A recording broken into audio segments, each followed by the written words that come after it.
మా మమ్మీ పెళ్లి చీరలు కట్టుకుందాము, పర్ మంత్ చినిగిపోతే పైఠాని ఎప్పుడు కొనలేదు, అంతే ఎక్స్పెన్సివ్ కూడా. వాళ్ళు ఏమనుకుంటే నాకెందుకు, ఐ వాజ్ సో ఎగ్జాస్ట్. ఒకటే పీస్ ఉంది. నేను మా మమ్మీ ఒకరి ముఖాలు ఒకరం చూసుకొని తనిష్క్ జ్యువెలరీ ఆర్ ఖజానా జ్యువెలరీ యాడ్ దానిలా. Hello everyone, this is Shivani and welcome to my YouTube channel Shivani giggles. మీరు ఒకవేళ ఈ ఛానల్ కి కొత్త అయితే consider subscribing, liking and sharing this video. మీరు ఒకవేళ నా ప్రీవియస్ ఎపిసోడ్స్ చూడకపోతే I suggest you go watch them. నేనైతే 4 ఎపిసోడ్స్ అప్లోడ్ చేశాను షార్ట్స్ లో. సో ఈచ్ ఎపిసోడ్ లో I discussed how I chose my engagement sari, my engagement langavoni, engagement jewellery, sangeet lehenga and jewellery and also nalugu outfit and jewellery గురించి details ఇచ్చాను నేను. ఈ ఎపిసోడ్లో అయితే I'm gonna discuss about my pelli kuthuru outfit. I know a lot of you guys are waiting for this. ఈ particular look గురించి I have a lot of information and ఒక short వీడియోలో I don't think I'll be able to share all of that. అందుకే ఈ long video చేస్తున్నాను నేను. Starting నుంచి మాట్లాడుకుందాము. నేనైతే తెలంగాణ నుంచి అండ్ మా రీజన్లో ఎస్పెషలీ పెళ్లి కూతురు రోజు అమ్మాయి కట్టుకునే sari has more significance than the actual wedding day. ఎందుకంటే పెళ్లికి వచ్చినా రాకపోయినా పెళ్లి కూతురు బోనాలకైతే అందరు పెద్దవాళ్ళు, ఆడవాళ్ళు, everybody comes to bless the bride. అందుకే ఈ రోజు బ్రైడ్ వేసుకునే sari has to be very very special. So ఈ పెళ్లి కూతురు ఈవెంట్కి ఏ శారీ కట్టుకుందాము అని ఆలోచిస్తున్నప్పుడు నా మైండ్కి అయితే నా ఫస్ట్ థాట్ వాస్ మా మమ్మీ పెళ్లి చీరలు కట్టుకుందాము అనుకున్నాను. There was one engagement sari of my mom. చాలా క్యూట్ ఉంటుంది ఈ శారీ. ఈ శారీ అన్నా లేకపోతే మా మమ్మీ రిసెప్షన్ శారీ అన్నా కట్టుకుందాం అనుకున్నాను నేను.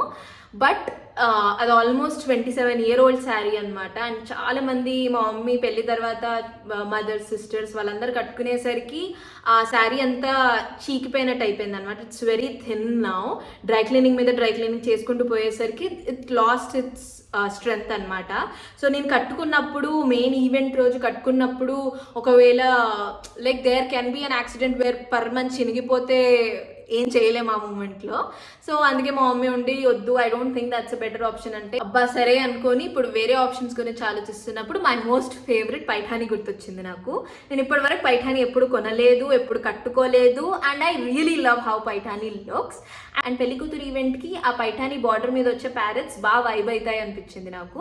సో సరే పైఠాని శారీ కొనుక్కుందాము అని చెప్పి నేను నా ఫ్రెండ్ అయితే వరమహాలక్ష్మికి వెళ్ళిపోయాం. ఇక్కడికి వెళ్ళాక నేను ఏం రియలైజ్ అయ్యానంటే ఈ శారీస్ ఎంతైతే అందంగా కనిపిస్తాయో అంతే ఎక్స్పెన్సివ్ కూడా. సో నా మైండ్ లో అయితే I wanted a big border Paithani sari. కానీ అక్కడికి వెళ్ళాక నా ఫ్రెండ్ నాకు ఏం చెప్పిందంటే, నా ఫ్రెండ్ చెప్పిందే మీకు చెప్తాను. ఒకవేళ ఇట్స్ సింగిల్ బార్డర్ మునియా దానికి ఒక ప్రైస్ ఉంటుంది, ఒకవేళ ఇట్స్ డబుల్ బార్డర్ దానికి ఇంకెక్కువ ప్రైస్ ఉంటుంది, and if it's triple border దానికంటే ట్రిపుల్ ప్రైస్ ఉంటుంది. అండ్ ఒకవేళ మీకు బాడీ అంతా పైఠాని కావాలంటే 1-2 lakhs ఈజీగా మీరు స్పెండ్ చేయాల్సి వస్తుంది. ఓకే మన అవకాశం అంత కాదు ఇప్పుడు, ఇంకా సరే ఇంతైతే కష్టము, ఒక సింగిల్ బార్డర్ పైఠాని శారీతో అడ్జస్ట్ అవుదాము అని చెప్పి నేనైతే కలర్స్ చూడడం స్టార్ట్ చేశాను. ఈ కలర్స్లో I like this parrot green and red combination. And ఈ శారీని కొనేసుకొని ఇంటికి కూడా వచ్చేసాక మిగిలిన ఈవెంట్స్కి శారీ షాపింగ్ అంతా కూడా అయిపోయింది. అంతా అయిపోయాక మన మమ్మీస్, పిన్నీస్, మన పెద్దమ్మాస్ అందరు కూర్చొని ఒక డిస్కషన్ పెట్టుకుంటారు కదా, జరిగిపోయిన విషయాల గురించి డిస్కస్ చేసుకుంటూ. ఆ డిస్కషన్లో నా శారీస్ గురించి మాట్లాడేటప్పుడు they realised one thing. So ఈ పైఠానీ శారీస్ డూప్సే ఎక్కువ మార్కెట్లో అమ్ముడుపోతాయంట. ఇప్పుడు నేను వీవ్ చేసిన పైఠానీ కొనుక్కున్నాను కదా, బయట ఇదే బార్డర్ని ప్రింట్ చేసి 700,000 రూపీస్కి అమ్ముతారంట. And people wear them on daily basis.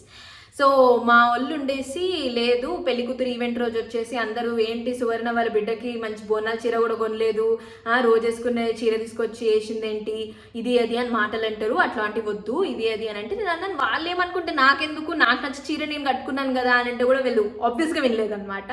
Because పెళ్లి కూతురికి ఇంకా మంచి గ్రాండ్ చీర కొనాలి, ఇంటికి దీవించడానికి వచ్చిన వాళ్ళు అబ్బా ఎంత ముద్దుగుంది పెళ్లి కూతురు అని చెప్పి డబల్ దీవెనలు ఇచ్చి వెళ్ళాలి అని చెప్పి ఎలాగోలా నన్ను అయితే కన్విన్స్ చేసేసాను. కన్విన్స్ అయితే అయ్యానేమో కానీ అప్పటికి I was so exhausted with all the shopping. Almost 2-3 months నుంచే నేను షాపింగ్ స్టార్ట్ చేశాను అనమాట నా పెళ్ళికి.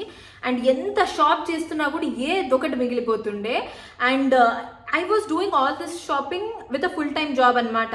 5-6 ఆఫీస్ నుంచి ఇంటికి వచ్చాక అప్పుడు షాపింగ్కి బయటికి వెళ్ళేదాన్ని. ఆ షాపింగ్ స్టార్ట్ చేస్తే రాత్రి 10 అయ్యేది. మళ్ళీ రేపు పొద్దున్న లేచి ఆఫీస్కి వెళ్ళేదాన్ని. మళ్ళీ same thing Monday to Friday repeat చేసేదాన్ని. సాటర్డే సండే వస్తే పొద్దున్న వెళ్ళి ఈవినింగ్ వరకు అతపాత లేకుండా షాపింగ్కి తిరిగేటోళ్ళం అనమాట నేను మా మమ్మీ కలిసి.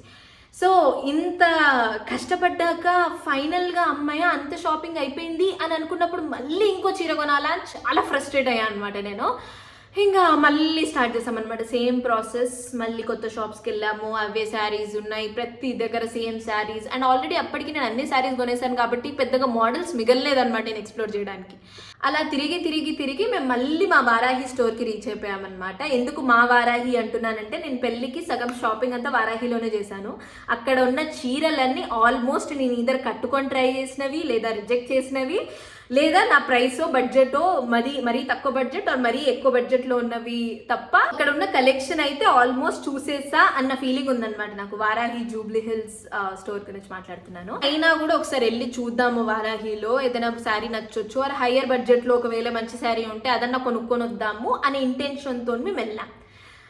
బట్ ఐ థింక్ నేను నా పెళ్లి కూతురు రోజు కట్టుకున్న శారీ ఆ రోజు వారాహికి నా కోసమే వచ్చింది అనుకుంటా. బికాస్ మేము ఆ స్టోర్కి వెళ్ళగానే మాకు ఎప్పుడు చూపించే సేల్స్ మ్యాన్ ఎవరైతే ఉన్నారో ఆయన వచ్చేసి అన్నారనమాట, మేడం కొత్త స్టాక్ వచ్చింది, దాంట్లో ఒక శారీ అయితే ఉంది, చాలా యూనిక్గా ఉంది అండ్ ఒకటే పీస్ ఉంది, మీకు చూపిస్తాను అని చూపించాడు. చూపించి కట్టుకోండి మేడం, కట్టుకుంటే బాగుంటుంది అని చెప్పాడు.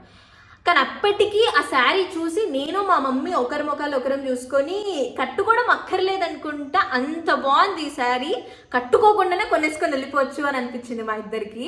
సో ప్రైస్ కూడా నేను తెలుసుకోకముందే ఇదే నా పెళ్లి కూతురు శారీ అని ఫిక్స్ అయిపోయాను నేను, బికాస్ అంత బాగుంది అనమాట చూడగానే ఆ శారీ. అంతా కూడా డబుల్ షేడెడ్ గ్రీన్లో వచ్చి బర్డ్స్ వీవ్ అయి ఉండే అనమాట. ఐ థింక్ నెమలి అనుకుంటా, కానీ పెద్ద పెద్ద బర్డ్స్ వీవ్ అయి ఉండే. So the art work was really nice. So the colours used were also baby pink and red, అలాంటి కలర్స్ గ్రీన్ మీద ఆ బర్డ్స్ ఆర్ట్ వేసి ఉండే అనమాట. సో అసలు చూడగానే పిచ్చిదాన్ని అయిపోయాను నేను, ఇదే నా పర్ఫెక్ట్ పెళ్లి కూతురు శారీ అని ఆ రోజు ఫిక్స్ అయిపోయాను నేను. కొనుక్కొని వచ్చేసాను కూడా, చాలా హ్యాపీ ఫీల్ అయ్యాను ఆ రోజు నేను. సో కొనుక్కొని వచ్చేసాక ఐ రియలైజ్డ్ నా ప్రాబ్లమ్స్ ఇంకా సాల్వ్ అవ్వలేదు. Because the main challenge is ఇప్పుడు ఈ బ్యూటిఫుల్ శారీకి పేర్ అయ్యే పర్ఫెక్ట్ జ్యువెలరీ నేను ఇప్పుడు వెతకాలి. ఇప్పుడు జ్యువెలరీ వెతకడం స్టార్ట్ చేసాం మేము. జ్యువెలరీ కోసం వెతుకుతున్నప్పుడు నాకు ఇన్స్టాగ్రామ్లో కొంతమంది సెలబ్రిటీస్వి రీల్స్ వచ్చాయన్నమాట, where they were trying out rental jewellery, designery rental jewellery page చూసాను నేను. చూస్తున్నప్పుడు నాకు ఈ జలేబీ డిజైన్లో ఉన్న షార్ట్ నెక్లెస్ చాలా నచ్చింది అనమాట. అని ఇప్పుడు నేను ఒకవేళ అది రెంట్ చేసుకోవాలి అంటే వాళ్ళు మొత్తం ఇయర్ రింగ్స్, ఇది పాపడ బిల్ల, లాంగ్ది, వడ్డానం అన్ని సెట్లా ఇస్తాము, సింగిల్ పీస్ ఇవ్వము అని అన్నారు. బట్ అన్నీ ఒకటే సెట్లా వేసుకుంటే తనిష్క్ జ్యువెలరీ ఆర్ ఖజానా జ్యువెలరీ యాడ్ దానిలాగా అనిపిస్తాను నేను, న్యాచురల్గా ఉండదు అది. సో కొంచెం మిక్స్ అండ్ మ్యాచ్ చేస్తేనే ఇట్ లుక్స్ న్యాచురల్. సరే వాళ్ళు సపరేట్గా ఇవ్వట్లేదు కదా, ఇంకేం చేస్తాంలే అని చెప్పి మొత్తం సెట్ అంతా రెంట్ చేశాను అనమాట నేను. చేశాక ఇయర్ రింగ్స్, పాపిడి బిల్ల అండ్ వడ్డానం కూడా చూడడానికి దే వర్ గుడ్. సో సరే వేసేసుకుంటే అయిపోద్ది. లాంగ్కి మిక్స్ మ్యాచ్ చేయడానికి లాంగ్కి నేను కాసుల పేరు వేసుకుంటాను, ఎంగేజ్మెంట్కి వేసుకున్న కాసుల పేరు వేసుకుంటాను అని అనుకున్నాను. అండ్ వేసుకున్న తర్వాత చూస్తే ఆ కాసుల పేరు ఎంత బాగుంటుందంటే ఈ మిగిలిన జ్యువెలరీ పీసెస్ అన్నీ సేమ్ అనే ఫీలింగ్ లేకుండా చేసింది అనమాట. మధ్యలో ఆ కాసుల పేరు was shining so bright that the entire look felt complete అని. జ్యువెలరీ అయితే నేను సెలెక్ట్ చేసేసుకున్నాను. అండ్ ఆ ఈవెంట్ రోజు కూడా నా హెయిర్ అయినా, నా మేకప్ అయినా, everything came out so perfect. నా మేకప్ ఆర్టిస్ట్ మిగిలిన ఈవెంట్స్ అన్నిటికంటే పెళ్లి కూతురు ఈవెంట్ రోజు చాలా బాగా రెడీ చేసింది నన్ను. So it was really cute. And first time మనం ఆ కళ్యాణం బొట్టు పెట్టుకుంటాం కదా, so it felt very surreal and very nice అనమాట. చాలా క్యూట్ ఫీల్ అవుతుండే నన్ను నేను చూసుకొని. ఆ బుగ్గకి చుక్క, ఆ కళ్యాణ బొట్టు, అవన్నీ మనం ఫస్ట్ టైం పెట్టుకుంటాం కదా. సో అవన్నీ అద్దంలో చూసుకొని నేనైనా చాలా మురిసిపోతుండే అనమాట, ఎంత ముద్దుగున్నా అని చెప్పి. So yeah, this was my story about how I chose my pelli kuturu saree and jewelry. ఒకవేళ మీకు Varahi store location or designer Instagram page details కావాలంటే నేను డిస్క్రిప్షన్ బాక్స్లో లింక్స్ అయితే పెడతాను. You can go check them out. Next ఎపిసోడ్లో I will discuss my wedding outfit. So వెడ్డింగ్కి నేను 2 చీరలు కట్టుకున్నాను. So I try discussing about them, ఎలా సెలెక్ట్ చేశాను, ఎందుకు సెలెక్ట్ చేశాను, అవన్నీ నేను ఆ నెక్స్ట్ ఎపిసోడ్లో డిస్కస్ చేస్తాను. ఈ లుక్ మీకు ఎలా అనిపించిందో let me know in the comments. And that's all I have for the video. Thanks for watching. Bye.